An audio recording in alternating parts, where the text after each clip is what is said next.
What's happening? Brian Tong here, and welcome to the Apple Byte. It's everything inside the world of Apple, like the creamy filling of a Twinkie, and they're back, in case you didn't know. All right, let's get to the show and a new report from Frost & Sullivan that says Apple has claimed the majority of the streaming device market share with the Apple TV at 56%. These are dedicated streaming boxes, so you won't find the PS3 or Xbox, but Roku came in second at 21.5%, and TiVo came in third at 6.5%. The others were made up of familiar names like the Boxy TV and Logitech Review. So not too bad for a hobby device that has added more channels like HBO Go and Watch ESPN. But everyone has continued to ask what will make the Apple TV special, and why should we even care? Well, according to tech journalist Jessica Lessin, she reports that Apple has been negotiating with cable companies and TV networks to offer a premium version of the Apple TV service that would allow you to skip ads and would compensate the networks for the lost revenue.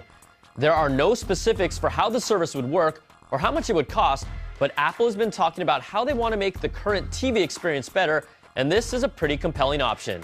Now, I think the big question comes down to how much would you be willing to pay a month on top of your current bills for a service like this? Is it $30, $40, $50 a month or more?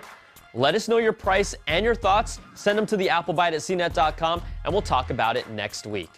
Now, in iPhone news, according to All Things D and Jefferies analyst Peter Misek, production ramp-up of the iPhone 5S should begin around the end of this month. Misek says that Apple started a small batch production of the iPhone 5S last month and is ready to ramp up.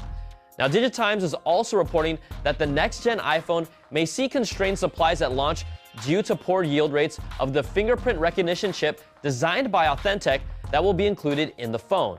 They claim it actually delayed the iPhone's ramp-up for production to late July because of issues with producing the fingerprint sensor. Now, we're still expecting to see the next iPhone in the fall around early September. Now, in some potentially sobering news for all you iPad mini fans, multiple reports are now saying that Apple will be releasing a thinner and lighter iPad mini this year.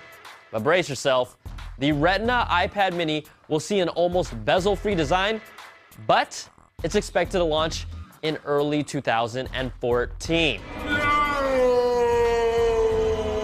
I know how you feel. First world problems. Now, DigiTimes also reports that Apple's 5th-gen iPad is on its way with a thinner and lighter design, and the supply chain is starting small-scale production on the new full-size iPad this month.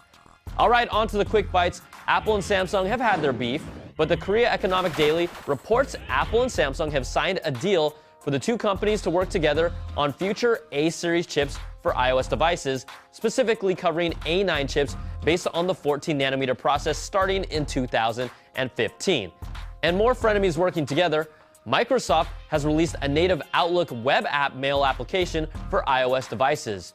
Now, OWA for iPhone and iPad are free, but in order to use the app, you'll need to subscribe to their Office 365 service and have the latest update of Exchange Online, so there's a lot of pieces that need to be in place. And music creators, Apple has released a brand new version of Logic dubbed, get it, Logic Pro X for $199. Now, one of the new features is the instrument track called Drummer that automatically plays along with your song with a wide variety of drumming styles and techniques. Now, the Logic Remote Companion app, it's on the iPad and it allows you to control and play with Logic from your iPad. Well, that's also free. And finally, in a new segment that, we'll do once in a while, and I really decided to make it up, it's our Apple Biter of the Month. I know! So check it out. Meet Stephanie. She's from Maryland, and according to her dad, Vern, he has a crush on me, and they watch the Apple Byte together for different reasons. Yeah, sure you do, Vern.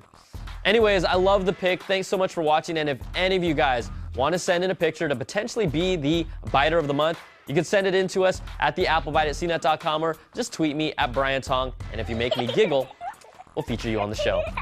All right, that's going to do it for this week. I'm off to Comic-Con. I'm Brian Tong. Thanks for watching, and we'll catch you guys next time for another Bite of the Apple.